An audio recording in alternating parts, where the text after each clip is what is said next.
All right, good evening, everybody. This is the Fantasy Sports Boss with a fantasy football sell high. All right, now today I want to talk to you about Baltimore Ravens running back J.K. Dobbins, who I think is a sell high, especially coming off a very impressive game on October 2nd against the Buffalo Bills.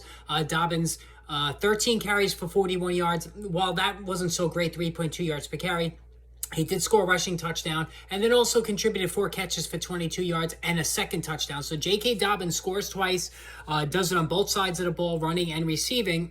And this is just his second game back from the torn ACL that he suffered last summer.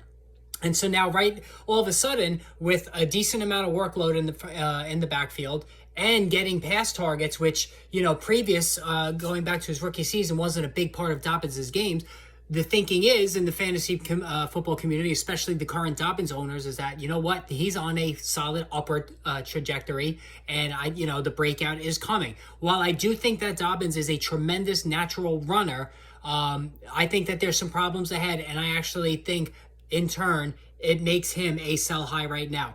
Now, predominantly speaking, what am I referring to? Well, Gus Edwards is getting close to coming back to the team, and Gus Edwards was a very productive runner himself before he too tore his ACL last summer. And the Ravens, John Harbaugh, do like Gus Edwards, and they used him in tandem with J.K. Dobbins. Then there's Justice Hill, who, of course, just got injured himself recently. He might miss this week's game, probably will, but should be back soon. Justice Hill was lauded by John Harbaugh for his explosive running in the first couple of games of the season, and he's still a factor. And then there's Lamar Jackson, who we all know is a running back in a quarterback's body, who's going to steal more than a few goal line carries and touchdowns around the red zone. So when you factor in Justice Hill, when you factor in Lamar Jackson stealing goal line touches and touchdowns, and the return of Gus Edwards, that's 4 players who are going to vie for carries, touches, touchdowns, what have you, in that Baltimore Ravens backfield. So as a result, I think J.K. Dobbins is a sell high coming off such a big game.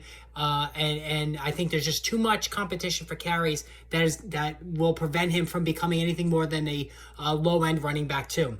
All right, hit that subscribe, hit that notification button. The Friday, Football Friday stream tomorrow at 5 o'clock or around 5 o'clock, 5:30. Make sure you tune in for that, and more videos on the way soon.